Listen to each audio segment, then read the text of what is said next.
Bonjour chers étudiants et bon Ramadan à tout le monde. Aujourd'hui nous allons essayer de voir ce que c'est que la subordonnée complétive. Bien, pourquoi on l'appelle complétive?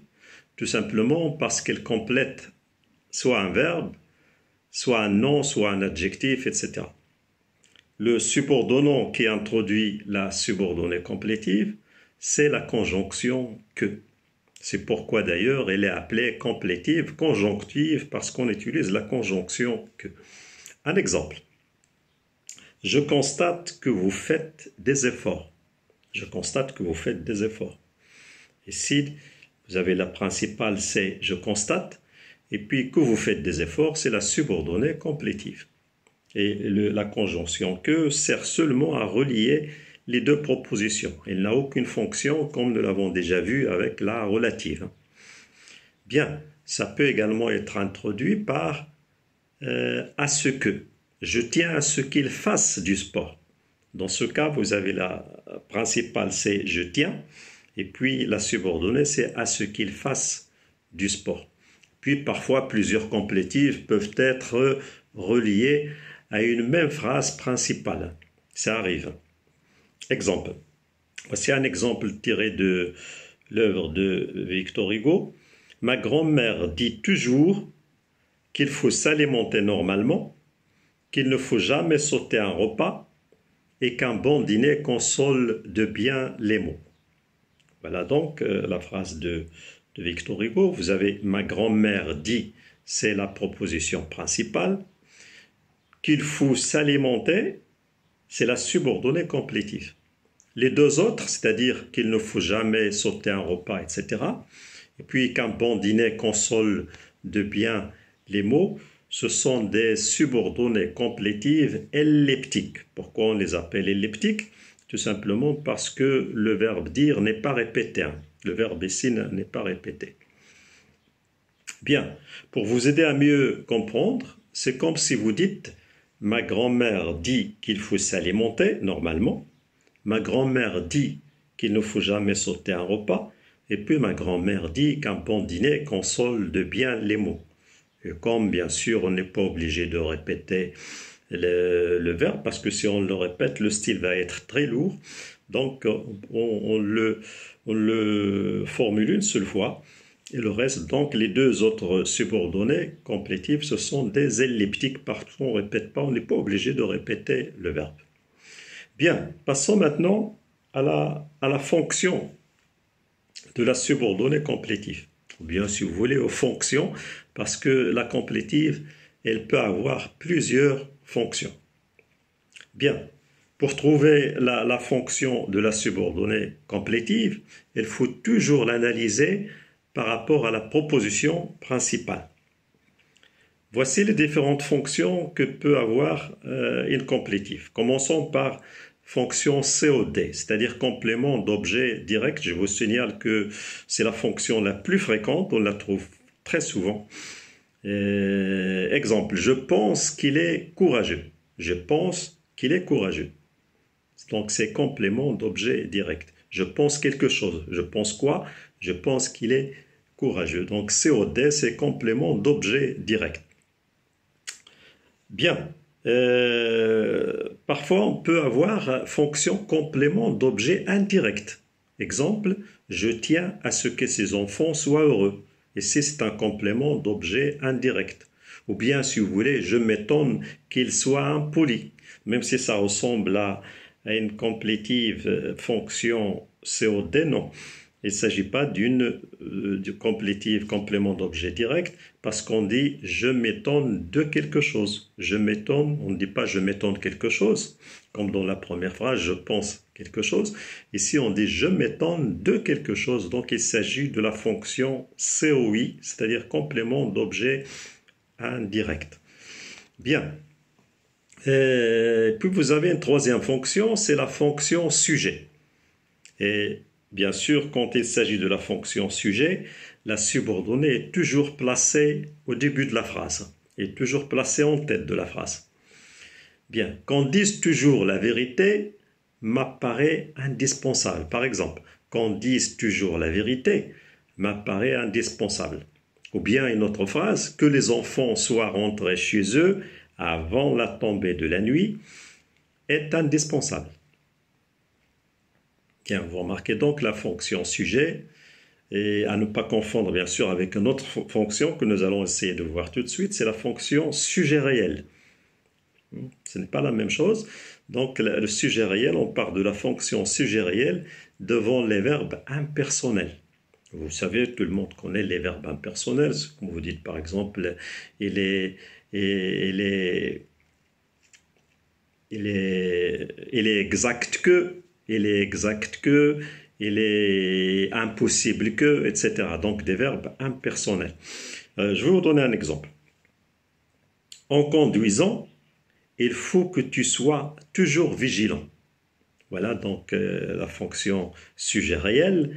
Ici, la complétive, c'est il faut que. Donc, il faut que tu sois toujours vigilant. Donc, que tu sois toujours vigilant, c'est la fonction sujet réel. Parce que dans la principale, vous avez il faut. Et il faut, le il ne veut pas dire lui. C'est un sujet, tout simplement, c'est un pronom impersonnel.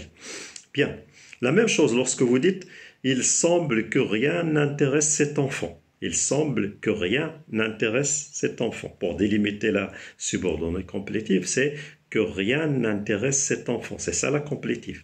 Et puis, il semble, c'est la principale. Et puis, dans la principale, vous avez également un pronom impersonnel, il impersonnel, donc il s'agit de la fonction sujet réel. Bien, passons maintenant à la fonction complément d'adjectif.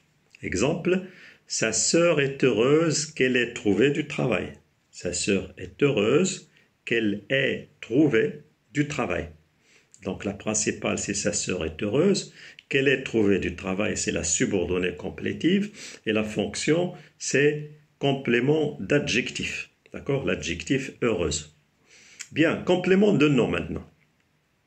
L'idée que tu lui fasses un tel cadeau la rend heureuse, par exemple. Donc, l'idée que tu lui fasses un tel cadeau la rend heureuse.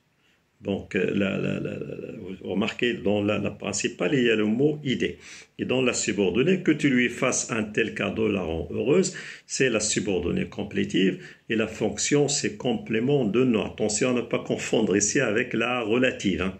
Il ressemble à la relative, mais il ne s'agit pas d'une relative parce que le que ne remplace pas et c'est quelque chose, il sert seulement à relier la principale à la subordonnée. L'idée que tu lui fasses un tel cadeau la rend heureuse. Bien, un autre exemple. Nous sommes partis avec l'espoir que nous allions changer d'avis. Nous sommes partis avec l'espoir que nous allions changer d'avis. Que nous allions changer d'avis. Il s'agit également d'une subordonnée complétive. Et la fonction, c'est complément du nom espoir, l'espoir. Bien, ça peut être également complément d'adverbe. Exemple, contrairement à ce que vous aviez anticipé, ce spectacle est une réussite. Donc, à ce que vous aviez anticipé, ce spectacle est une réussite.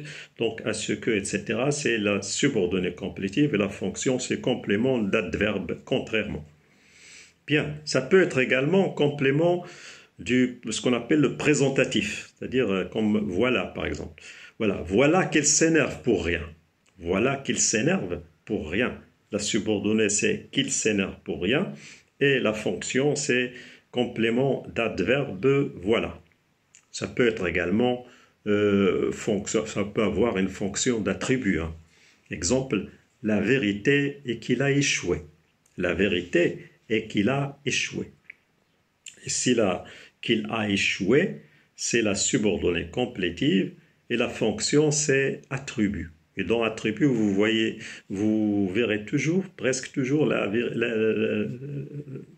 copule EST, hein, est, le verbe être, à la troisième personne du singulier. La vérité est qu'il a échoué. Ne pas confondre, attention, avec la fonction complément de nom, parce que ça ressemble.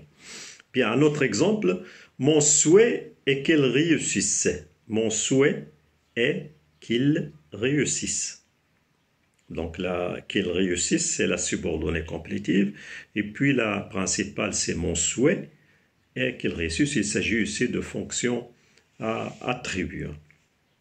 Attention donc à ne pas confondre avec la fonction complément de nom. Bien, passons au mode maintenant, le mode. Dans la complétive, on peut avoir soit l'indicatif, soit le subjonctif. On emploie bien sûr l'indicatif, généralement dans des cas où l'événement introduit est considéré comme quelque chose de réel, tandis que le subjonctif est employé dans le cas contraire, c'est-à-dire lorsque le verbe de la complétive complète un verbe exprimant une volonté, un jugement, une nécessité, etc. Bien, prenons ces exemples. Je suis sûr qu'il ment. Je doute qu'il mente. Je remarque qu'il ment. Vous voyez, à partir de ces trois phrases, je suis sûr qu'il ment, et c'est l'indicatif. Pourquoi l'indicatif? Parce que c'est un fait réel. En plus, je suis sûr de quelque chose. Donc, puisque je suis sûr, ce n'est pas la peine de marquer le subjonctif. Je suis sûr qu'il ment. Je suis sûr qu'il viendra, etc. Je doute qu'il mente. Là, vous voyez, là c'est la même phrase, mais le verbe mentir se transforme en subjonctif. Pourquoi? Parce que dans la principale, vous avez un doute. Je doute qu'il mente. Donc, le doute entraîne le subjonctif. Je ne suis pas sûr, donc je dois marquer le subjonctif. Et puis, je remarque qu'il ment. La troisième, elle ressemble à la première. Je remarque, c'est une remarque tout simplement. Je remarque qu'il ment. Ce n'est pas la peine de marquer le subjonctif. Bien. Une autre phrase. Je sais que vous réussirez. Et puis, j'espère que vous réussissiez. Puis, je suis content que vous réussissiez. Vous remarquez dans la première, je sais que vous réussirez parce que j'en suis sûr. D'accord? Et lorsque vous dites j'espère que vous réussissiez, ici c'est un sentiment, c'est une espérance, donc je l'espère tout simplement, c'est pas encore ça, c'est pas encore produit. Donc le verbe espérer entraîne presque souvent le subjonctif. Et puis je suis content que vous réussissiez. Je suis content, c'est-à-dire ça suppose que vous avez réussissiez ou bien que vous n'avez pas réussi. En tout cas, il y a dans la principale, il y a l'élément content, l'adjectif content. Et puis content, c'est un sentiment. Donc, lorsqu'il s'agit de sentiment, il vaut mieux marquer le subjonctif. Je suis content, je suis heureux que vous soyez là, etc. Bien, parfois la négation également entraîne le subjonctif. Donc voilà en gros les expressions avec lesquelles vous pouvez employer le subjonctif. Je souhaite que, je veux que, je crains que, je regrette que, je ne crois pas que, je doute que, il est utile que, il importe que, il faut que, il est probable que, il est improbable que, il est possible que, il est impossible que, etc. Bien, voilà donc en gros les expressions avec lesquelles vous pouvez employer le subjonctif.